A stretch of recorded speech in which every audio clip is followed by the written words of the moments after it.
إن الحمد لله نحمده ونشكره ونستعينه ونستغفره ونعوذ بالله تعالى من شرور أنفسنا ومن سيئات أعمالنا من يهده الله فلا مضل له ومن يضلل فلا هادي له وأشهد أن لا إله إلا الله وحده لا شريك له شهادة تنجيني إلى يوم القيامة وأشهد أن محمدا عبده ورسوله وصفيه من خلقه وحبيبه نشهد بأنه قد بلغ الرسالة وأدى الأمانة ونصح للأمة فكشف الله به الغمة وجاهد في سبيل ربه حتى أتاه اليقين فصلوات ربي وتسليماته عليه وعلى آله وصحبه ومن اتبعهم بإحسان إلى يوم الدين. أما بعد فإن أصدق الحديث كتاب الله وخير الهدي هدي محمد صلى الله عليه وسلم وشر الأمور محدثاتها وكل محدثة بدعة وكل بدعة ضلالة وكل ضلالة في النار. أما بعد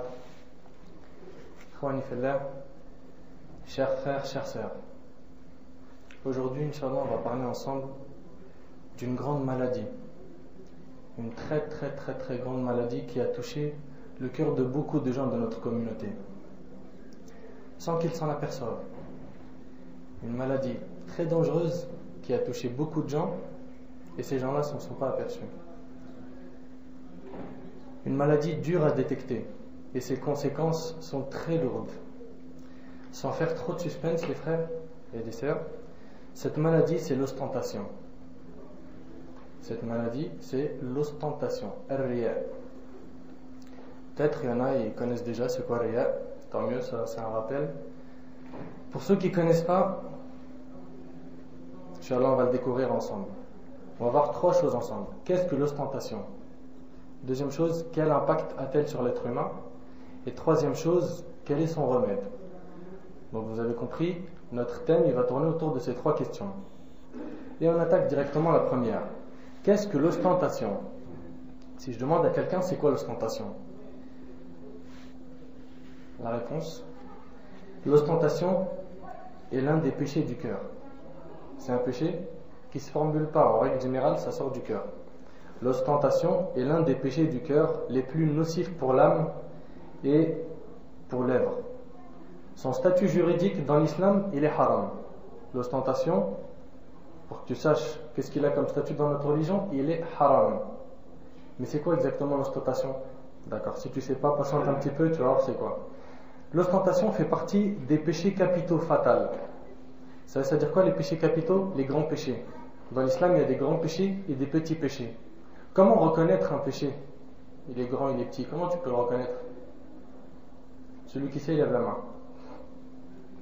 Personne? Vas-y, fadal. Barakallahu fik.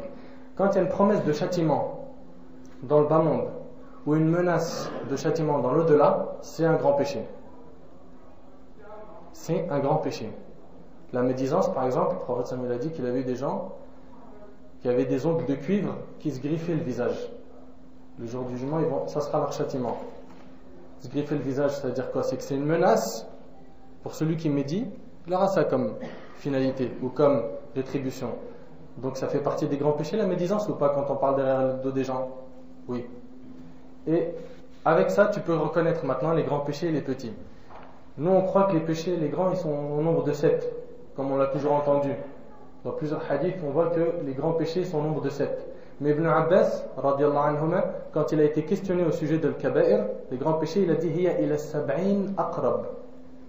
C'est pas 7, c'est plutôt à peu près 70. Presque 70 grands péchés. Tu t'imagines? Parce que nous, le hadith des 7 grands péchés, on connaît. Shirk, sihr, qadf al-muhsanat, etc., etc. C'est pas notre thème, on y reviendra un autre jour. Mais il faut que tu saches que l'ostentation, sa place, c'est le numéro 1 dans les grands péchés. Parce que le plus grand péché, c'est quoi? Shirk billah. Ça, tu es rentré dans shirk, l'association. Tu vas me dire, mais excuse-moi, j'ai pas encore compris l'ostentation. Pourquoi tu me dis l'association, tout ça? Moi, j'arrive pas à comprendre. Les phrases d'après vont t'éclaircir tout ça. Elle fait partie des péchés capitaux, fatals, d'où la grave menace faite à son sujet dans le Coran et dans les hadiths. L'ostentation, pour être clair, là, tu as la définition maintenant. C'est d'adorer Dieu de la meilleure manière pour chercher la satisfaction, le regard et les compliments des gens. Donc, l'ostentation, c'est tu adores Allah de la meilleure manière, tu présentes les meilleures œuvres à Allah, mais pas pour Allah, pour les gens. Pour qu'on dise de toi du bien. Pour chercher la satisfaction des gens, leur regard, ah regarde, mashallah, il fait la prière. Le compliment des gens, celui-là, mashallah, c'est quelqu'un de pieux. Si c'est le cas, sache que par Allah, tes actes sont annulés. Je le jure par Dieu. Tous tes actes, ils sont annulés. Ça fait partie de ce qu'annulent les actes. Et on va le voir après. Donc, ton but, si c'est ça, d'avoir un compliment, une satisfaction, le regard des gens, pour que les gens disent, mashallah, c'est un pieux, ah, cette sœur-là, mashallah, nickel, c'est un grand danger. Et c'est justement une grande maladie qui atteint beaucoup de gens et ils s'en aperçoivent même pas des fois. Des fois, on ne sait même pas que c'est un danger. On pense que c'est normal de faire des bonnes actions et de le dire à tout le monde et d'en être fier. C'est pas en être fier et c'est tout, ça s'arrête pas là. C'est je cherche après la satisfaction des gens.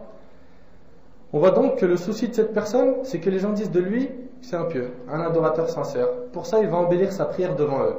Il rentre, il fait la prière, il a écouté un ders d'un frère ou il a lu un livre, ou il a vu la description du prophète sallallahu alayhi wa sallam, il connaît des sunnahs.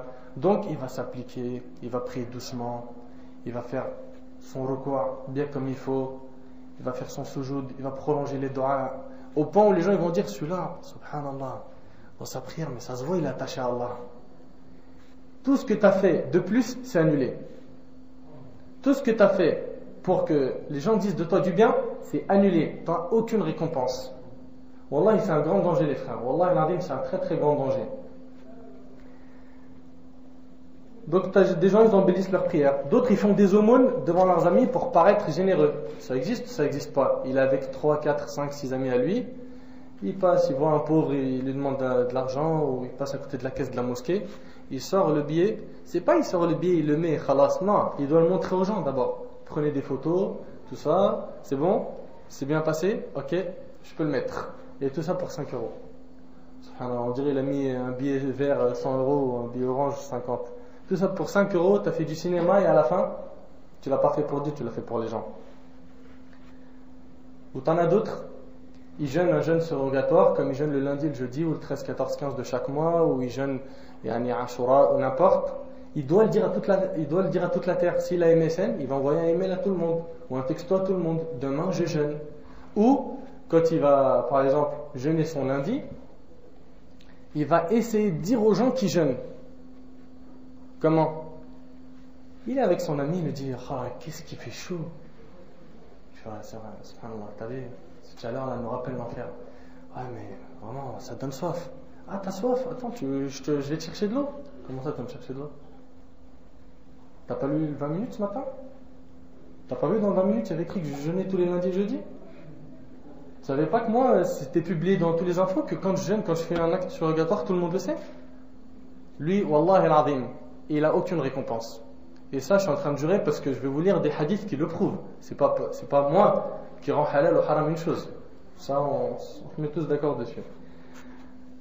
Il le dit à tout l'univers. Au final, il se retrouve sans hasanat. Le jour du jugement, celui-là, malgré qu'il a pris le droit chemin, il n'a pas fait une chose qui est importante. C'est quoi? C'est de tourner l'intention vers Allah Azza wa Jal. Il a tourné son intention en direction des personnes qui ne le seront d'aucun secours le jour dernier. Donc pourquoi tu as fait tout ça? C'est pour les gens, pas pour Dieu. Pour les gens. Il manquait de sincérité dans les actes. Et vous savez très bien que les actes ne sont acceptés que quand ils regroupent deux conditions.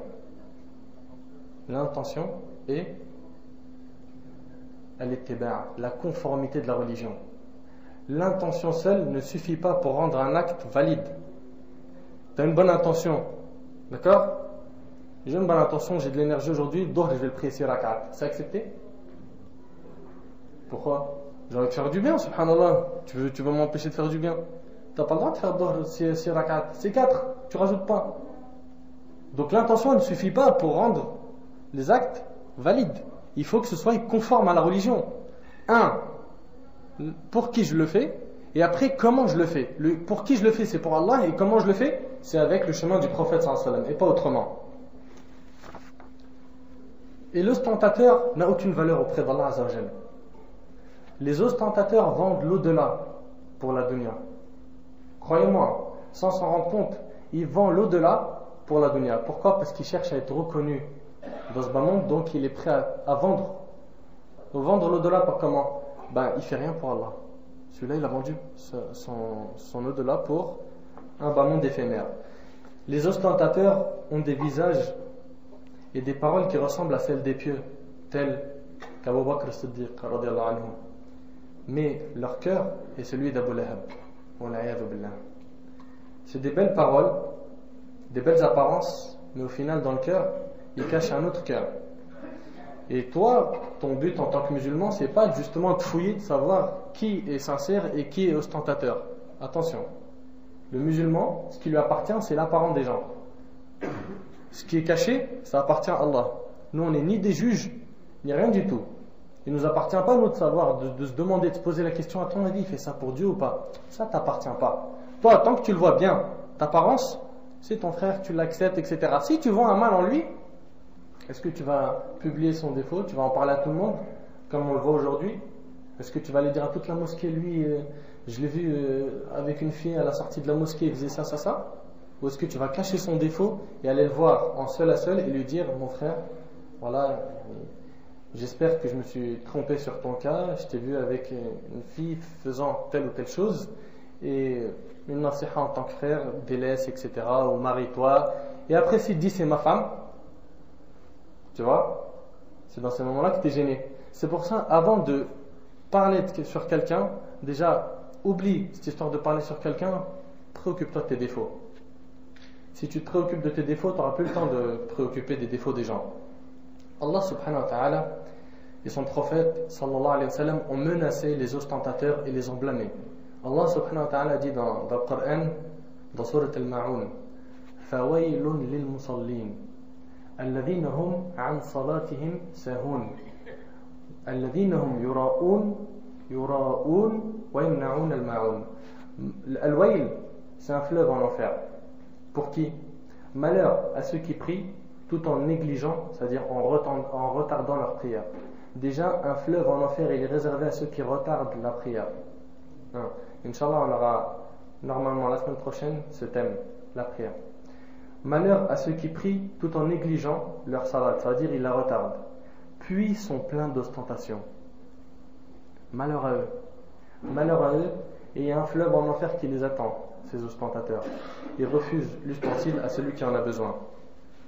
Et c'est de cette manière qu'ont été décrits les hypocrites dans le Coran. Dans un autre verset dans Surat An-Nisa, يقول الله سبحانه وتعالى إن المنافقين يخادعون الله وهو خادعهم وإذا قاموا إلى الصلاة قاموا كسالى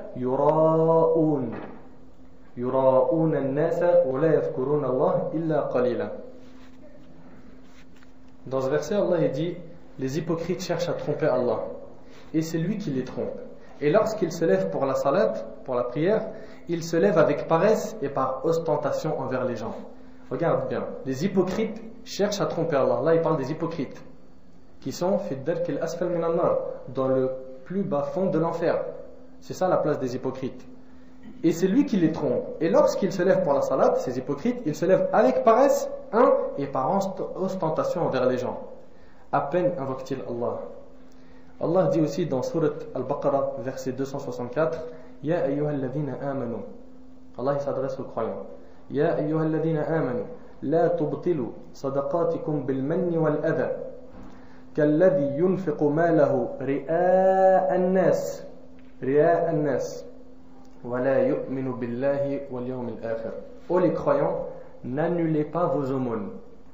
Tu fais une aumône, Allah subhanahu wa ta'ala te dit, ne l'annule pas. Avec quoi? N'annulez pas vos aumônes par un rappel. Tu sais, ça veut dire quoi un rappel? Ça veut dire, par exemple, tu offres quelque chose à quelqu'un, ou tu donnes une aumône à quelqu'un, et tu lui rappelles que tu l'as donné. Ça annule les actes. Et combien sont le nombre de musulmans aujourd'hui qui, il part en Arabie Saoudite, il fait un cadeau à quelqu'un, par exemple, et il lui dit, Mashallah, c'est un beau camis que tu as mis. Hein. Tu te rappelles, c'est qui te l'a amené? Ce rappel, il a annulé toute l'action que tu as faite. Après, tu le rappelles une fois, deux fois, trois fois, lui, il en a marre de le mettre. Après, il le met plus. Après, quand il le met plus, tu lui dis, mais il manque quelque chose quand même. Il y a une chose que si tu la mettrais, tu serais nickel. Subhanallah. Fais une aumône et rappelle pas. Fais pour Allah Azza wa Jal. Rappelle pas à quelqu'un que tu l'as prêté, que tu l'as aidé quand il était endetté ou quand il avait des problèmes, tout ça. Faut pas rappeler ça. Tu donnes, c'est pour Allah, c'est fini. Donc, n'annulez pas vos aumônes par un rappel ou un tort. Un tort. Tu lui dis par exemple, après qu'il t'a dit, excuse-moi, je suis endetté, j'ai besoin de juste 100 euros parce que ce mois-là c'était serré, etc. Toi, tu lui dis, oh non, mais c'est pas possible. Tous les mois, tu me demandes, mais t'es un bon à rien, mais tu sers absolument à rien dans ta vie, mais t'es un raté, t'es un nul. Oh, vas-y, j'en ai marre, vas-y, tiens, fais sabilillah. Quoi? Fais sabil quoi? Excuse-moi, répète, fais sabilillah. Ça, c'est fais sabilillah, ça? Subhanallah. Répondez-moi, c'est fais sabilillah, ça? C'est n'importe quoi. N'annulez pas vos aumônes par un rappel ou un tort. Subhanallah, si on respectait le Coran, Wallah al-Azim, on serait des musulmans exemplaires dans ce monde. On aurait le meilleur comportement qui puisse exister. Juste on en pratique ce verset. Donc, n'annulez pas vos aumônes par un rappel ou un tort, écoute bien, comme celui qui dépense son bien par ostentation. Subhanallah. Comme celui qui dépense son bien par ostentation. Ça veut dire que l'ostentateur, ses actions, ils sont annulées. Comme celui qui dépense son bien par ostentation devant les gens sans croire en Allah et au jour dernier. Allahu Akbar. Subhanallah. Tu arrives à imaginer un petit peu que l'ostentateur, non seulement il y a un fleuve en enfer qui l'attend, il est décrit comme un hypocrite, et troisième chose, et c'est la plus dure, c'est que ses actes ils sont annulés. Ses actes, ils sont annulés. Franchement, une personne qui ressent un petit peu, qui a un minimum de foi, il va dire, je vais faire attention. Là, on m'a présenté un grand danger. Peut-être la question que vous vous posez, c'est comment faire pour s'éloigner de l'ostentation. Des fois, je parle un petit peu avec quelqu'un de religion, je lui fais une nasiha, un petit rappel, et d'un seul coup, je sens que, un petit peu de quelque chose. Je me gonfle, il y a des ailes qui poussent et je commence à voler un petit peu. Je me sens supérieur, je me sens mieux que les gens. Et j'embellis de plus en plus ce que je dis pour que les gens disent, c'est bon, on ne savait pas qu'à 20 ans on pouvait être savant. Ou à 18 ans on pouvait avoir un Cheikh al-Uthaymin ou autre. Etc. Tu vois, ils se gonflent. Pourquoi? À la fin, il n'y a rien. Tu fouilles dans les bagages, il n'y a ni Coran ni Sunna. Il y a du blabla. Donc, on voit ici une menace d'Allah que l'ostentateur est un hypocrite, que ses actes sont annulés. Quant à la sunna du prophète sallallahu alayhi wa sallam, nombreux sont les hadiths à ce sujet. Moi, je m'en contenterai de quelques-uns, parce que déjà le temps il ne nous permet pas. Et le but, c'est de vous faire sortir avec la compréhension de l'ostentation, pas de vous dire 30 hadiths.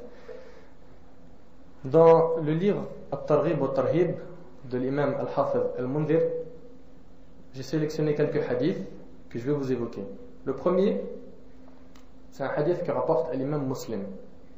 Et ce hadith-là, il est considéré comme étant le hadith le plus fort qui parle de ce sujet. C'est le hadith le plus fort de ce sujet. On rapporte d'Abu Huraira, radiyallahu anhu. Abu Huraira, quand il a rapporté ce hadith, avant de pouvoir le dire, il s'est évanoui 3 fois. Il s'est évanoui 3 fois. Ça veut dire, il a dit, le prophète il a dit, il s'est évanoui. Tellement il fait peur. Après, il s'est réveillé. Il a dit, le prophète il a dit, il s'est évanoui. Et la 3e fois, il a dit le hadith. Le prophète sallam dit, selon Abu Huraira, le jour de la résurrection, le jour du jugement, le premier homme à être condamné sera l'un de ces 3. Les premiers musulmans à être condamnés en enfer, c'est l'un de ces 3. Le premier, soyez attentifs les frères, un homme porté martyr. Un homme porté martyr. Vous savez, ça veut dire quoi martyr? Quelqu'un il est mort dans le combat. Il était sur une terre de combat, il est mort. Là, normalement, le martyr, comme on connaît tous, c'est les plus hauts degrés de paradis, c'est celui qui aura 6 faveurs, c'est celui qui aura 72 femmes, 62 hur al-ain, il intercédera pour 70 de sa famille, il ne sera pas questionné dans son tombe, etc., etc. Imagine-toi, dans ce hadith-là, le prophète sallallahu alayhi wa sallam dit, les premiers hommes à être condamnés sera l'un de ces 3. Un homme porté martyr. Martyr, c'est-à-dire il est mort dans la bataille. Qu'est-ce qu'il a fait? Il a donné sa vie pour Allah Azza wa Jal. Puis lorsqu'il comparait, Dieu lui dénombre ses bienfaits, qu'il reconnaît aussitôt. Et qu'en as-tu fait? Allah il lui dit, voilà, je t'ai donné tout ça comme bienfait, qu'est-ce que tu as fait pour moi? Il dit, j'ai combattu pour toi jusqu'au martyr, jusqu'à ce que j'ai donné ma vie pour toi, ya Allah. Allah va lui répondre mensonge. Mensonge, lui répond-il. Tu as plutôt combattu afin que soit dit qu'il est brave. Et ce fut le cas. Tu n'as pas combattu pour moi. Tu as combattu pour chercher. Chercher quoi? Les paroles des gens, les compliments des gens, la réputation, pour qu'on dise de toi que tu es brave. Et ce fut le cas. Ça y est, ça a été dit. Donc, tu voulais un cadeau, c'est qu'on dise de toi une chose, ça a été dit, tu n'as plus de cadeau chez moi. Tu n'as plus de récompense. Et ce fut le cas. Sur un ordre, l'homme sera traîné sur le visage vers le feu où il sera jeté. Subhanallah. Tu t'imagines, quelqu'un il donne sa vie pour Allah et à la fin il finit en enfer. Deuxième de ceux qui iront en enfer parmi les premiers musulmans, un homme qui a acquis le savoir. Un homme qui a acquis le savoir, qui a appris la religion, qui a appris beaucoup, l'a enseigné à autrui et a lu le Coran. Puis lorsqu'il comparait, Dieu lui dénombre ses bienfaits qu'il reconnaît aussitôt. Et qu'en as-tu fait? Il dit, j'ai appris la science, je l'ai enseigné et j'ai lu pour toi le Coran. Moi j'ai appris la religion, j'ai appris le Coran, je l'ai enseigné autour de moi. Mensonge, lui répond-il. Allah Azza wa Jalla lui dit mensonge. Tu n'as pas fait ça pour moi. Tu as plutôt appris pour qu'on dise c'est un savant. Et tu as psalmodié le Coran, c'est-à-dire que tu as embelli ta lecture, tu as appris le Coran, tu l'as lu avec ses règles, afin que soit dit c'est un lecteur du Coran. Et ce fut le cas. Sur un ordre, l'homme sera traîné sur le visage vers le feu où il sera jeté. Subhanallah. Wallahi les frères, ça fait peur. Ça fait peur d'entendre des paroles aussi fortes. Chacun d'entre nous doit vérifier son intention avant de commettre un acte, surtout la demande de science. Aujourd'hui, vous êtes venu à la mosquée. C'est quoi votre intention? C'est d'avoir beaucoup de connaissances pour faire des débats avec les gens, les rabaisser et dire que vous êtes supérieur à eux? Ou est-ce que votre but, c'est de rechercher la satisfaction de Dieu et de gagner des hasanat par votre venue à la mosquée? Et troisième chose, de pouvoir adorer Allah de la meilleure manière? Si c'est le cas, alhamdulillah. Si ce n'est pas le cas et que vous avez la première intention, changez-la. Changez-la. Changez vos intentions. Chacun il doit vraiment vérifier son intention avant de commettre un acte, surtout la demande de science. Pourquoi on apprend dîn? Pourquoi? Pour chercher la réputation? Pour que les gens disent lui, mashallah, c'est l'imam d'un tel, ou c'est le savant d'un tel, ou c'est le shir d'un tel, ou c'est un talib ilm, ou il est à tel machin, ou tel machin, ou tel machin, il connaît telle chose, il a la capacité d'expliquer telle chose. Si c'est pour ça, je ne vais pas te dire arrête, change ton intention, change-la. Donc on apprend le dîn pour Allah Azza wa Jalla et pas pour autre chose. Si c'est ça que tu cherches, les belles paroles des gens, sache qu'on le dira sur terre et tu n'auras plus de récompense dans l'au-delà. Troisième qui sera jeté en enfer parmi les premiers musulmans, un homme que Dieu a assuré une situation aisée. Un homme, Allah subhanahu wa ta'ala, il lui a donné les biens, riche, aisé, tranquille. Il lui a donné toutes sortes de richesses. Puis lorsqu'il comparait, Dieu lui dénombre ses bienfaits. Tu sais, mon serviteur, je te donnais, je te donnais ça et ça et ça et ça, et il reconnaît. Après Allah il lui dit, et qu'en as-tu fait de tous ces biens? Il dit, je n'ai laissé deux voies où tu aimes nous voir dépenser sans y dépenser pour toi. Il n'y avait pas un plan de dépense sans que j'y dépensé pour toi. J'ai dépensé, j'ai donné à tous les pauvres que j'ai rencontrés. À chaque fois qu'il y avait un projet pour les musulmans, j'étais là à donner, je finançais pour Allah. Mensonge, lui répond-il. Tu as plutôt dépensé afin qu'il soit dit qu'il est généreux. Et ce fut le cas. Sur un ordre, l'homme sera traîné sur le visage vers le feu où il sera jeté. Subhanallah. Les trois premiers musulmans à entrer en enfer, un martyr, un savant et un riche qui dépensait pour la voie d'Allah. Ça vous fait pas peur ça franchement? Est-ce qu'on est à l'abri de ça nous, de l'ostentation? T'imagines les premiers à entrer en enfer de la communauté? C'est les ostentateurs. Soulignons aussi que lorsque Muawiyah entendit ce hadith, un parmi les compagnons, il pleura jusqu'à l'évanouissement. Les compagnons ne supportaient pas de l'entendre, celui-là il était très dur. C'était vraiment un hadith très très fort les frères. Wallah, tu arrives à imaginer que notre communauté, les premiers qui rentreront en enfer, c'est eux là, le martyr, le savant, un savant qui rentre en enfer. C'est-à-dire il a toute sa vie appris et enseigné pour qu'au final, lui, il soit un tremplin pour les gens, que les gens puissent accéder au paradis. C'est un pont avec lequel ils vont passer au-dessus de l'enfer et lui, il est jeté en enfer. Allahu Akbar. Certains pourraient s'interroger et se poser une question et se dire, mais franchement, Pourquoi? C'est-à-dire, un martyr, juste par l'ostentation, il va en enfer. Est-ce qu'il mérite vraiment? Tu sais, l'ostentation, je vais t'expliquer son image d'une manière plus simple. Si quelqu'un, il te trompe, d'accord? Tu fais une transaction avec lui et il te trompe. C'est clair que dans ton cœur, tu vas sentir quelque chose. Imagine-toi, l'ostentateur, il trompe Allah. Il se met devant lui, il prie, mais pas pour lui, pour les gens. Tu vois maintenant comment c'est immense? C'est immense. Et selon Abu Huraira, radiyallahu anhu, le prophète sallallahu alayhi wa sallam a dit, celui qui a appris une science à travers laquelle on recherche le visage de Dieu honoré et glorifié, mais qui ne l'a appris que pour atteindre l'un des buts de ce bas monde, ne sentira pas le parfum du paradis le jour de la résurrection.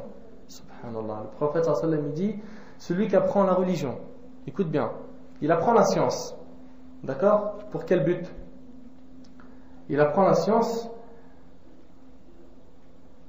qui normalement est pour Allah Azza wa Jal, mais il l'a apprise que pour atteindre les buts de ce bas monde, la célébrité, qu'il soit reconnu, que quand il dit un avis juridique ou une fatwa, on dise c'est lui, c'est bon. Ce qu'il a dit, faut même pas vérifier. De toute façon, il fait tellement de recherches et de lectures que ce qu'il dit c'est le tampon AVS. Tu vois, celui-là qui recherche juste les intérêts du bas monde, le prophète me dit il ne sentira pas le parfum du paradis. C'est pas il n'entrera pas au paradis, son parfum. Le parfum du paradis, il sera privé. Et le jour dernier, l'ostentateur est humilié. D'après Jundub ibn Abdillah, radiyallahu anhu, le prophète sallallahu alayhi wa sallam a dit, quiconque fait parade de ses œuvres par ostentation, c'est-à-dire il œuvre par ostentation, Allah dévoilera ses intentions corrompues le jour de la résurrection. Allah subhanahu wa ta'ala va dire à tout le monde, celui-là, vous pensez que c'était un pieux, il a réussi pendant une quarantaine, 50, 60 ans à vous montrer une belle image, et bien regardez sa vérité. Le jour du jugement, Allah il montre la vérité de cette personne-là et fera éclater son scandale devant les gens. Et le hadith est rapporté par Bukhari et Muslim. Et une fois, il y avait un jeune qui voulait se marier. Ce jeune-là, il a su que le papa de cette fille, il fréquentait beaucoup la mosquée. Donc il a dit, bon, puisque c'est comme ça, allez, on va fréquenter la mosquée nous aussi. Alors qu'à la base, il ne la fréquentait pas. Donc son intention déjà, c'est le mariage. Il va, il commence à prier, il se met tout le temps à côté du papa de la fille, et il embellit sa prière, il s'applique bien, etc. Fajr, il est là, Dhuhr, Asr, Maghrib, Isha, jusqu'au point où le papa de la fille il était impressionné par ce jeune. Il a dit, franchement, ce jeune, s'il demande ma fille, mais je lui donne direct. Je ne peux pas négocier, c'est un jeune, c'est un bijou, il est trop fort. Et il en parlait justement avec un ami à lui, il lui disait, subhanallah, ce jeune-là, il n'y a pas une prière qui rate. Et lui, il était en inclinaison, en recours, et il a entendu ça. Il s'est retourné, il a dit, en plus, je jeûne tous les lundis et le jeudi. Son intention n'est pas pour Allah. Tout ce qu'il a fait, tout ça, c'est annulé. Innamal a'mal binniyat. Vous connaissez tous le hadith d'Omar, radiyallahu anhu. Les actes ne valent que par l'intention. Et d'après Mahmoud ibn Labid, radiyallahu anhu, le prophète sallallahu alayhi wa sallam a dit aux gens, gardez-vous de l'association des cœurs. Gardez-vous de l'association des cœurs. Et comme on sait tous, l'association c'est le plus grand péché dans l'islam. Ça annule la religion. Ô messager d'Allah, s'informe à l'audience. Et c'est quoi l'association des cœurs? Il dit, lorsqu'un homme se met en prière et en considération des gens, qui le regardent, fait de son mieux pour l'embellir. Et voilà de l'association des cœurs, rapporté par Ibn Khuzayma dans son Sahih. Quelqu'un il commence la prière, il voit les gens, il les regarde, il embellit sa prière. Ça c'est l'association des cœurs. Al-Shirk al-Asghar, la petite association. Aujourd'hui, les gens qui sont autour de nous, il y en a, je ne dis pas c'est tout le monde comme ça, mais ils vont faire le Hajj pour avoir le titre Hajj. Quand il revient, si tu l'appelles Abu Fulan, par exemple, ô toi père d'un tel, ou tu l'appelles par son prénom, Mahmoud, Mohamed, etc., il va dire attention. J'ai pas payé 5000 € pour rien. Si j'ai payé 5000 €, c'est pour au moins que tu aies le respect de dire Ya Hajj. C'est vrai, c'est ça qu'on entend, c'est pas ça. Subhanallah, tu as payé tes 5000 € pour avoir le titre de Hajj. C'était ça ton but? Qu'on dise de toi Hajj. Fais attention, ça peut annuler toutes tes actions, ça. C'est un grand danger. On est en train de parler de l'ostentation depuis tout à l'heure. Tu fais ça pour avoir un titre? Non. J'espère que non. J'espère que non. C'est pas ça ton intention. Si ça l'est, repentis-toi. c'est quoi ça, c'est Hajj là? Et c'est vrai, hein? En plus, subhanallah, il a fait le pèlerinage, on l'appelle Hajj. Pourquoi celui qui jeûne, on l'appelle jamais le jeûneur? Et celui qui prie, on l'appelle pas le prieur? Et celui qui donne la zakat, on l'appelle pas, je sais pas, on va pas dire zakateur, mais hein? Mais c'est vrai, c'est impressionnant quand même. Celui qui fait le Hajj, il faut qu'on l'appelle Hajj. Et celui qui prie, pourquoi on l'appelle pas prieur? Ah, lui c'est un prieur. Il vient de sortir de la mosquée, c'est un prieur. Ça me raconte prière, tu vas bien? Non. C'est inutile, ça veut rien dire. Tu fais ça pour Allah, pas pour rechercher des titres. Ou, en plus de ça, aujourd'hui, comme je l'avais dit une fois, on fait le Hajj en pensant que c'est un niveau de foi. J'ai atteint un niveau de foi avec ça, tu vois, c'est comme si j'avais un diplôme. Voilà, Hajj. Tu vois, il y a comme degré 2 fois al-Islam, al-Iman, al-Ihsan, mais en plus al-Hajj. Ça, c'est ce qu'on nous fait croire aujourd'hui. Non, mon frère, tu fais le Hajj, ne demande pas aux gens qui t'appellent de cette manière. Des fois, tu as des gens, ils se vantent de faire des actes surrogatoires. Ils en sont très contents. Comme ils prient par exemple 2 rak'at la nuit. Oh là là, j'ai mal dormi hier. Regarde l'intro. Ah oui, il va pas te la faire glisser comme ça. J'ai prié 2 rak'at. C'est quoi 2 rak'at, mon frère? Les compagnons, ils priaient beaucoup plus que ça, mon frère. Le prophète sallam, chaque nuit 11. Vous croyez que c'était que dans Tarawih? Chaque nuit de sa vie, 11 rak'at. Jusqu'à ce que ses pieds ont enflé. Et c'était pas des 2 rak'at comme nous, là. On fait Qul Huwallahu Ahad, on tient plus debout. Non, c'était des longues prières. Une fois, il a prié avec Hudayf ibn al-Yaman. Une seule rak'a, vous savez qu'est-ce qu'il a lu? Il a lu dans la première rak'a Surat al-Baqarah, après Surat al-Nisa, après Surat Ali Imran. Vous imaginez? Les 3 plus grandes sourates, les premières, et il les a lues dans une rak'a. Jusqu'à Hudayf ibn al-Yaman, il venait plus. Et son inclinaison, elle avait la même durée que sa tenue debout de ces 3 sourates. Vous imaginez un petit peu? Aujourd'hui, il vient faire 2 rak'at et pareil, il tape sur le 20 minutes, j'ai fait 2 rak'at, publiez-le le matin, n'oubliez pas. Les gens ils vont prendre les journaux, il faut qu'ils le lisent. Donc, faites attention, ikhwani fillah, car c'est très très très dangereux.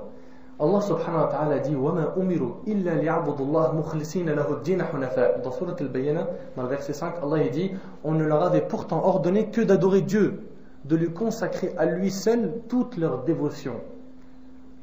Toute leur dévotion, tous tes actes, ta sincérité entière, elle se dirige vers Allah, loin de toute association idolâtre. Et dans un autre hadith, le prophète sallallahu alayhi wa sallam dit pour vous, c'est la petite association que je redoute le plus. Ô envoyé d'Allah, demanda-t-on. Et qu'est-ce que la petite association? L'ostentation, dit-il, Allah, gloire à lui, dira au moment de rétribuer les gens de leurs œuvres, allez retrouver ceux auprès duquel vous vous faisiez bien voir et regardez s'ils ont de quoi vous rétribuer. Rapporté par Ahmed ibn Abi Dunya al-Bayhaqi et d'autres. Tu t'imagines, le jour du jugement, Allah subhanahu wa ta'ala va te dire t'as fait tout ça pour telle et telle personne. Maintenant, va les voir et demande-leur qu'ils te donnent une récompense. Moi, j'ai rien à te donner. Puisque tu faisais ça pour eux, allez, maintenant, va les voir. Moi, il n'y a rien chez moi pour toi. Rien du tout. Allah subhanahu wa ta'ala est jaloux de son serviteur lorsqu'il voit que celui-ci a quelqu'un d'autre à part Allah dans son cœur. Comment tu peux mettre autre qu'Allah dans ton cœur? D'après Abu Huraira radhiyallahu anhu, le prophète sallallahu alayhi wa sallam a dit qu'Allah subhanahu wa ta'ala a dit je suis l'associé qui se passe de toute association. Allah il dit je suis l'associé qui se passe de toute association. Associe comme tu veux mon frère, c'est toi qui vas le payer. Allah ça le nuit en rien. Quiconque accomplit une œuvre pour moi ainsi que pour quelqu'un d'autre recevra mon désaveu. Allah se désavoue de lui et son œuvre sera considérée faite uniquement à l'intention de l'autre associé, rapporté par Ibn Majah. L'ostentation, les frères, est plus imperceptible que le piétinement des fourmis sur les rochers. Sa place dans les cœurs, elle est plus petite que le piétinement des fourmis dans les rochers. C'est-à-dire que c'est très très petit, c'est un truc, tu peux même pas t'en apercevoir des fois. L'ostentation, c'est une maladie, non seulement elle est dangereuse, et comme je vous ai dit, elle est dure à détecter, pourquoi? Parce qu'elle est très petite. C'est pour ça qu'il faut toujours revoir son intention et de se demander avant de faire une chose, pourquoi je la fais? Si c'est pour Allah, je fais. Dans le cas contraire, je corrige mon intention. Et si ton intention est bonne, tu dois te poser une autre question. Comment je vais faire cet acte? Si c'est comme le prophète sallam, tant mieux. Sinon, tu corriges ça aussi. Car comme je vous ai dit, l'intention seule ne valide pas l'acte. Ça ne suffit pas. Il y a deux choses. L'intention et le suivi de la sunna du prophète sallam. Tu vas prier. Tu as une bonne intention, mais comment tu vas prier? Comme il a fait le prophète sallam, sallu kama ra'aytumuni usalli. Priez comme vous m'avez vu prier. Tant mieux. Si tu t'inventes une prière, rejetez. C'est même pas la peine de chercher. Abu Ali, un homme des Banu Khahil, rapporte qu'Abu Musa al-Ash'ari nous fit une prêche. Aux gens, gardez-vous de cette association. Elle est plus imperceptible que le piétinement des fourmis. Abdullah ibn Hazm et Qais ibn al-Mudarrib se levèrent contre lui en menaçant. Par Dieu, tu dois désavouer ce que tu viens de dire. Sinon, nous nous rendrons chez Omar, que permission nous soit accordée ou non. Je donnerai plutôt crédit à ce que je viens de dire. Le prophète sallam a dit, en prêchant devant nous un jour, aux gens, gardez-vous de cette association, elle est plus imperceptible que le piétinement des fourmis. Vous imaginez un petit peu, un certain homme demanda, et comment s'en garder? Comment faire maintenant, si c'est une chose qui est très très fine et qu'on ne peut pas voir, comment faire pour se protéger de l'ostentation? Là, le prophète sallam leur a appris de dire Allahumma inna na'udhu bika, à apprendre par cœur les frères. Vous le dites dans le sujoud, vous le dites tout le temps. Ce hadith, il est dans la citadelle du musulman et il est rapporté par Sheikh al-Albani dans Targhib al-Tarhib. Allahumma inna na'udhu bika min an nushrika bika shay'an na'lamuhu wa nastaghfiruka lima na'lamuhu. Il est rapporté aussi par Ahmed al-Tabarani. À apprendre par cœur. Pour qu'Allah subhanahu wa ta'ala te protège de l'ostentation, il leur dit, dites Seigneur, nous recherchons refuge auprès de toi contre toute association à toi ciment faite, et nous te demandons pardon pour ce que l'on ignore. Sachez, chers frères et chères sœurs, que le danger de l'ostentation est beaucoup plus grand que celui de l'antéchrist. Vous connaissez tous le Messie ad-Dajjal et son danger. Pour ceux qui en ont entendu parler, ils savent que le Messie ad-Dajjal, ça fait partie des grands signes de la fin des temps, que son épreuve sera énorme, que les musulmans, les croyants, ils vont voir kafir sur son front, etc., et qu'il aura beaucoup de pouvoir. Allah subhanahu wa ta'ala, il va lui donner des miracles, il dira au ciel, fais descendre de la pluie et celle-ci le fera, il aura avec lui des trésors, et il va faire croire aux gens qu'il est Dieu. Le prophète sallam, il leur dit que l'ostentation pour lui est plus dangereuse que l'épreuve de l'antéchrist. C'est pas incroyable ça? L'imam Ibn Majah dans ses sunan rapporte dans un hadith qui est Hassan Sahih, selon Abi Sa'id al-Khudri radiyallahu anhu, il dit خرج علينا رسول الله صلى الله عليه وسلم. Le prophète il a apparu à eux. ونحن نتذاكر المسيح الدجال. Ils étaient en train de parler de Messie ad-Dajjal. فقال ألا أخبركم بما هو أخوف عليكم عندي من المسيح الدجال. Voulez-vous que je vous informe d'une chose qui pour moi me fait plus peur que l'épreuve de l'antéchrist? قالوا بلى. Informe-nous au messager d'Allah. Ya Rasulallah, قال الشرك الخفي. C'est l'association, la petite association. الشرك الخفي. أن يقوم الرجل فيصلي فيزين في صلاته. Qu'une personne se lève et qui prie et qu'il embellit sa prière. لما يرى الناس ينظرون إليه. Parce qu'il a vu les gens le regarder, alors il embellit sa prière. Subhanallah. L'ostentation, c'est une forme de shirk. C'est très grave les frères, Wallah, il faut faire très attention à ça. Bon, qu'est-ce qui nous est demandé de faire maintenant? Là on vous a exposé un grand problème. Vous voulez la solution peut-être? Comment faire pour s'éloigner de cette ostentation, sachant qu'il nous arrive quand on parle d'embellir nos paroles, d'embellir nos prières, etc. Et à la fin, c'est vrai, l'ostentation elle rentre dans notre cœur. On sent qu'il y a quelque chose qui ne va pas. Comment faire? Applique ce hadith que rapporte Muslim. Le prophète sallallahu alayhi wa sallam dit Inna Allah yuhibbul abda at-taqi al-ghani al-khafi. Allah subhanahu wa ta'ala, il aime le pieux. Et dans ces descriptions, là, dans ce hadith, il dit il aime le pieux, le riche et le discret. Soit parmi les gens discrets. Ça veut dire quoi discret? Ça veut dire à chaque fois que tu fais une œuvre, pas une œuvre obligatoire, parce que l'œuvre obligatoire, tu ne vas pas dire je vais pas venir à la mosquée pour l'ostentation, je peux venir faire les 5 prières. Non, on te parle de tout ce qui est surrogatoire. Que ce soit jeûne, aumône, prière ou autre, ça informe personne. Fais en sorte qu'entre toi et Allah il y ait des secrets. Fais en sorte qu'il y ait des choses que Allah seul connaît. personne d'autre à part lui. Éloigne-toi de la célébrité. Parmi les paroles des pieux prédécesseurs, il disait: fuis la célébrité comme tu fuis le lion. Fuis la célébrité comme tu fuis le lion. Fuis-la. Ne cherche pas à être connu. Dis le haqq et c'est tout. Dis la vérité. Stop. Il t'est pas ordonné de faire autre chose à part ça. Dans le hadith que vous connaissez tous d'Abu Hurayra radhiyallahu anhu, où il dit: Sab'atun yudhilluhum Allah fi dhillihi yawma la dhilla illa dhilluh, les 7 catégories de gens qui seront ombragés sous le trône d'Allah le jour où il n'y aura d'ombre que la sienne. Il a dit: Wa rajulun tasaddaqa bi sadaqatin fa akhfaha. Et un homme, il a donné une aumône en discrétion au point où sa main gauche ne savait pas ce que sa main droite a donné. Et ça, c'est pas à prendre au sens apparent, les frères. Quand vous lisez des hadiths, essayez de lire les commentaires. Ça ne veut pas dire je prends n'importe quoi de ma poche et comme la main gauche elle ne doit pas savoir, ça veut dire mes yeux aussi. Non, c'est juste pour amplifier la discrétion. Ça veut dire que tu peux regarder, par exemple, tu es sorti pour faire les courses, et tu vois un pauvre, tu peux regarder, mais montre à personne. Essaye d'être discret. Fais en sorte qu'il n'y a que toi et lui, stop. Qui ont vu cette sadaqa. L'intelligent, mes frères, c'est celui qui cache ses péchés. L'intelligent, c'est celui qui cache ses péchés. Aujourd'hui, on a beaucoup de gens, ils font des péchés et ils le disent. Hier, j'étais avec une meuf. Hier, on a fait une soirée, on a fumé du shit. Hier, on a bu de l'alcool. Subhanallah, tu fais des montagnes de péchés et tu vas les divulguer. Le prophète sallallahu alayhi wa sallam dit: toute ma communauté sera épargnée sauf ceux qui divulguent leurs péchés. Tous ceux qui divulguent leurs péchés, ils n'auront pas de cadeau le jour du jugement. L'intelligent est celui qui cache ses péchés. Et celui qui est plus intelligent que cet intelligent, c'est celui qui cache ses bonnes actions. L'intelligent, c'est celui qui cache ses péchés. Et la personne qui est plus intelligente que cet intelligent-là, c'est celui qui cache ses bonnes actions. Après, tu vas me dire, mais ça me semble un petit peu trop philosophique ce que tu nous as dit. Je vais vous raconter quelques petites histoires pour clôturer ça, de nos pieux prédécesseurs, afin que vous voyez comment ils ont vécu et c'était quoi exactement leurs soucis. Les soucis de Salaf al-Salih. Parmi les paroles qu'on entendait, subhanallah,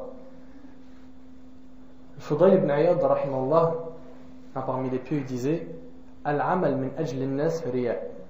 Et là, on va souligner une chose très importante. C'est que quand tu fais une chose pour que les gens disent de toi, tes compliments ou autres, ça y est, on a classé cette histoire, c'est de l'ostentation. Maintenant, si moi j'avais l'habitude, après chaque prière obligatoire, de faire du dhikr, ou de lire du Coran, ou de faire 2 rak'at de sunnah, le fait de même arrêter une action que tu avais l'habitude de faire par peur que les gens disent de toi du bien, c'est de l'ostentation. Parce qu'au final, tu t'es préoccupé des paroles des gens. Que ce soit en bien ou en mal, tu ne dois pas te préoccuper d'eux. Ça, c'est très important à souligner. Si ce n'est pas compris, je le répète. C'est pour ça le Fudayl ibn Iyad, il a dit, rahmahullah, Al-amal min ajli an-nas riya wa tarkuhu. Il a dit, pardon, Al-amal min ajli an-nas riya wa tarku al-amal min ajli an-nas shirk. Pareil, shirk asghar. Tu fais pour les gens ou tu délaisses pour les gens, ça rentre dans l'ostentation. Fais attention. Fais très attention. Hassan ibn Abi Sinan ذكر صاحب الحلية أن زوجته كانت تقول عنه كان يجيء فيدخل في فراشي. Cet homme-là qui était parmi les Salaf al-Salih, sa femme raconte que la nuit il venait s'allonger à côté de sa femme pour dormir.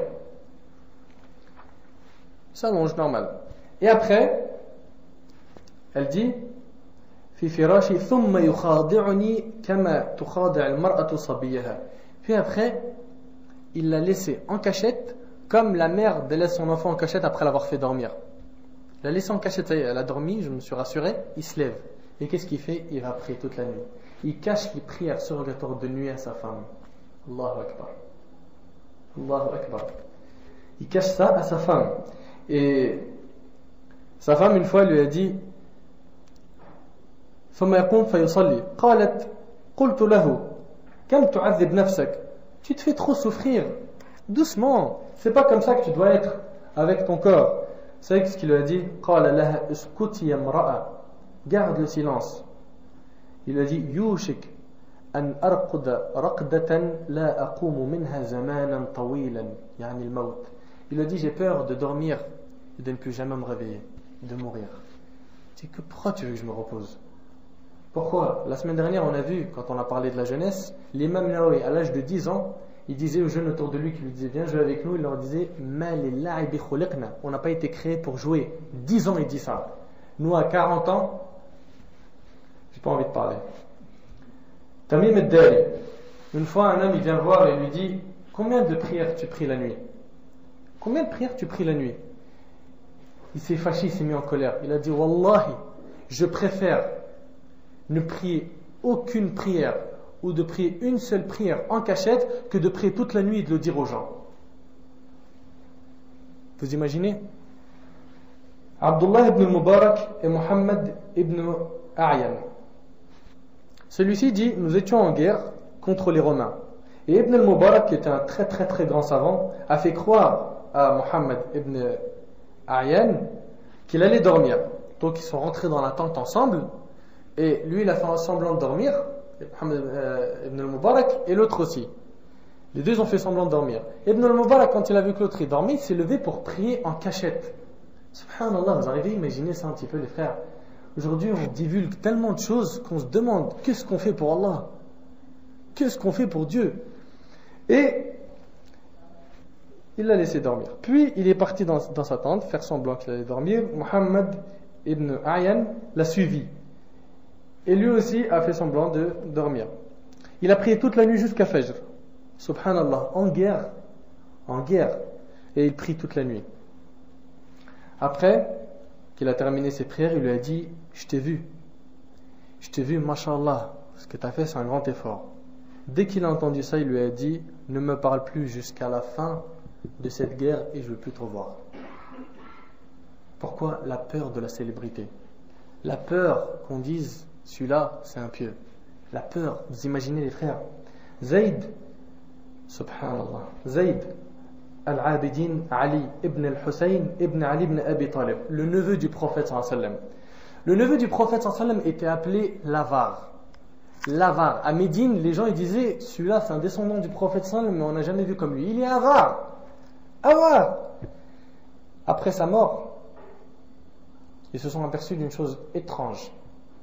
C'est que 100 familles à Médine sont venues se parler et ils ont parlé à Médine en disant chaque nuit il y avait quelqu'un qui frappait à la porte, qui nous mettait de la nourriture devant la porte et qui courait.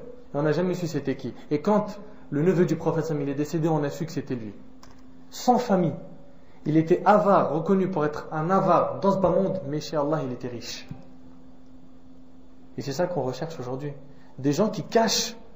C'est pas la peine qu'ils disent de toi telle ou telle chose. C'est pas la peine. Wallahi al-azim, ce qui va te servir le jour dernier, c'est tes propres actions et ton intention sincère. Vous imaginez? Ça, c'est l'éducation de la famille du prophète sallallahu alayhi wa sallam. C'est ça, c'est leur éducation. Là, on va toujours raconter une histoire d'Abdullah ibn Mubarak. Il allait tout le temps dans un pays qui s'appelait Tarsus. Et dans ce pays-là, il y avait un jeune. À chaque fois qu'il entendait parler d'Ibn Mubarak, il venait lui rendre service. Abdullah ibn al-Mubarak, c'était un très très grand savant. Et les gens, ils l'aimaient bien, tu vois.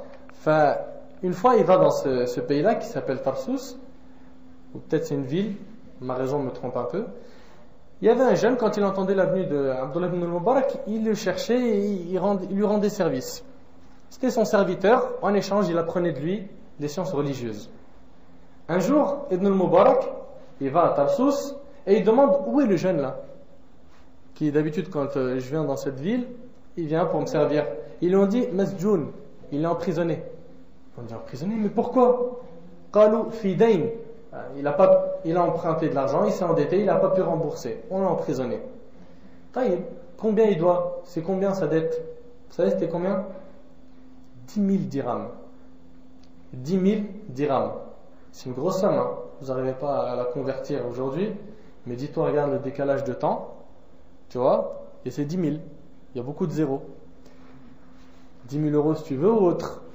Il lui a dit, il dit aux gens, il est où celui à qui il lui doit la dette? Ils lui ont ramené cet homme, il lui a dit, c'est 10 000 dirhams, c'est ça? Il lui a dit oui. Il lui a dit, je vais te donner les 10 000 dirhams, tu le libères à une seule condition. Il lui a dit, écoute, fais-moi dormir sur l'argent et dis-moi toutes les conditions que tu veux. J'ai pas de problème. Il lui a dit la condition, c'est que tu n'informes ni ce jeune ni personne que c'est moi qui lui ai remboursé ses dettes. Subhanallah. 10 000. Va partir lui dire, mec, lui il a mis l'argent, hein. Je t'ai débloqué un truc, hein. Ah, à chaque fois que je viens, tu m'attends à l'entrée de la ville, hein. Non, c'était pas ça. Il lui a dit, il n'y a pas de problème, la kahada, si c'est ça qui t'intéresse, il n'y a pas de problème. Après qu'il a remboursé sa dette, il est reparti Ibn al-Mubarak. Ensuite, le jeune, il a été libéré. Il a dit, mais qui a remboursé ma dette? Ils lui ont dit, c'est un secret, on ne peut pas te dire. Et il a entendu que Abdullah ibn al-Mubarak était pendant cette période-là dans cette ville. Il a dit, il est où Ibn al-Mubarak? Ils lui ont dit, il est parti. Il a dit, ah bon? Ça fait longtemps qu'il est parti? Ils lui ont dit, non, ça fait pas longtemps, tu peux le rejoindre, prends un chameau, une monture et va le rejoindre. Et c'est ce qu'il a fait. Il est parti le rejoindre et sur la route, il le voit. Il lui dit, Assalamu alaikum, Ibn al-Mubarak. Il lui dit, ah, toi, t'étais où? Il a anticipé le truc. Tu vois, il a dit, t'étais où? Il a dit, j'étais emprisonné. Il a dit, j'ai demandé après toi, je voulais te voir. Là, directement, il a su que c'est bon, c'est pas lui. S'il dit, j'ai demandé après toi, je voulais te voir, il s'est nettoyé les mains, tranquille. Après, il a dit, il y a quelqu'un qui est venu et qui a remboursé ma dette. Et il m'a libéré. Il a dit, Fahmadillah. Remercie Allah, subhanahu wa ta'ala. Remercie Allah. Et après la mort d'Ibn al-Mubarak, celui qui avait reçu son argent, il est parti dire à l'enfant, c'est Ibn al-Mubarak qui t'a remboursé la dette. Après sa mort, il l'a su. Après sa mort. Subhanallah. Dans une autre histoire, les frères, c'est incroyable les frères. Allah, quand tu vois ces gens-là, tu te dis, mais nous, quand on se compare à eux, on est quoi exactement? C'est incroyable. Daoud ibn Abi Hind. Ibn al-Jawzi raconte dans Sifat al-Safwa qu'un homme appelé Daoud ibn Abi Hind, parmi nos pieux prédécesseurs, il a jeûné pendant 40 ans, lundi et le jeudi, sans que sa femme, ni ses enfants, ni aucune personne de sa famille ne le sache. Tu vas me dire, mais excuse-moi, comment? Il faut qu'il mange. Comment ça se passe? Le matin, il se levait avant le fajr, il mangeait bien, et après, sa femme lui donnait son repas, le déjeuner, et lui disait, pars avec au travail. Il allait avec au travail, sur la route, il a donné en aumône. Et il travaillait. Pendant la période de déjeuner, les gens pensaient qu'il déjeunait à la maison, alors qu'il était dans d'autres endroits. Et le soir, il rentrait à Maghreb et il mangeait. 40 ans, il est resté à jeûner le lundi et le jeudi sans que quelqu'un de sa famille le sache. Daoud ibn Abi Hind. Vous imaginez un petit peu les frères. Ibrahim ibn Adham قال لا تسأل أخاك عن صيامه. Vous savez, les salaf salih, ils nous ont même interdit de demander aux gens, le lundi et le jeudi et ces jours-là, est-ce que tu jeûnes ou pas? Parce que tu le mets entre deux choses. Soit il va dire oui, et c'est possible que l'ostentation rentre dans son cœur, soit il va dire non, il va mentir. Donc tu l'as mis devant deux dangers. Ne pose pas de questions à quelqu'un. Ne lui dis pas pourquoi tu manges pas. Tu lui proposes à manger, il dit non, stop. Stop, arrête-toi là. Ne mets pas les intentions des gens en danger. Ibrahim al-Nakha'i, rahimahullah, kana idha qara'a fil mushaf, quand il lisait le Coran, et qu'une personne rentrait chez lui, il prenait le Coran et il le cachait directement, de peur que les gens voient Ibrahim al-Nakha'i lire le Coran. Wallahi, c'était des cœurs. Aujourd'hui, je ne sais même pas si ça existe des gens comme ça. Des cœurs, c'était des diamants, des perles rares, ce genre-là. Ajib, Wallahi al-Adim, ajib. Il ne veut pas montrer aux gens qu'il lit du Coran. Nous, dans le Ramadan, on dit aux gens, t'as lu combien de fois le Coran, toi? Moi, je l'ai lu 2 fois. Ah ouais? Moi, je l'ai fini 7 fois. Ah, mashallah, t'es trop fort. Oh, subhanallah. Les frères, 7 fois. Hein. 7 fois. Et lui, il gonfle. Une petite aiguille dégonfle, mon frère. Faut pas ça. Faut pas gonfler les gens. Faut pas. Faites attention, c'est très dangereux. Une fois, il y a un compagnon, il est venu complimenter un autre. Le prophète lui a dit, Ahlak, tu l'as anéanti. Gonfler les gens, ça fait rentrer l'ostentation. Faites très attention. Mais des fois, c'est bien avec un débutant pour l'encourager. Mohammed ibn Sirin, toute la journée, on le voyait sourire. Mohammed ibn Sirin, vous savez c'était qui? C'était l'élève Abu Huraira radiyallahu anhu. Toute la journée, il souriait, il était de bonne humeur. Et la nuit, il pleurait, il priait toute la nuit en pleurant, comme s'il avait tué les habitants d'une ville en entier. Subhanallah. Ali ibn Abi Talib, franchement, il y a trop d'histoires. Je sais que la salat là, c'est peut-être dans 1 minute. On va vous raconter juste deux dernières histoires. Mohammed ibn Wasi' il dit قال أبو نعيم في الحلية قال ابن واسع أدركنا رجالا كان الرجل يكون رأسه مع رأس امرأته على وسادة واحدة. Il dit, j'ai vécu dans une période où il y avait des hommes qui dormaient à côté de leur femme sur le même coussin. Il avait trempé le coussin de pleurs sans que sa femme s'en aperçoive.